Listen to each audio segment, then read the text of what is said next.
Welcome. In the sum, plus and minus are interchange, multiply and division are interchange. So, இது interchange பண்ணி இதை மறுபடியும் எழுதுறேன். 32.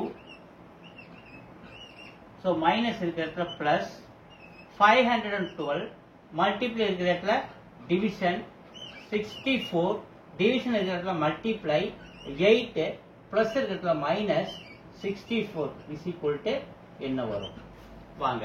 இப்ப நம்ம போர்ட் மாஸ் பிரகாரம் ஃபர்ஸ்ட் நம்ம டிவிஷன் பண்ணுமா 512 டிவிஷன் 64 8 டைம்ஸ் வரும் 32 பிளஸ் இரண்டே டிவிஷன் பண்ணா 8 டைம்ஸ் சோ மல்டிப்ளை 8 மைனஸ் 64 இது அப்படியே x ன்னு வச்சுக்கிறேன் சோ அடுத்து டிவிஷனுக்கு அப்புறம் போர்ட் மாஸ் பிரகாரம் மல்டிப்ளை பண்ண 8 8s are 64 32 பிளஸ் இது பிளஸ் 64 இங்க ஒரு minus 64 is equal to x plus 64 minus 64 போச்சு நமக்கு என்ன நிக்குது 32 மட்டும் நமக்கு நிக்குது 32 எங்க இருக்கு 3 இருக்குது அப்ப 3 is the answer. Thank you.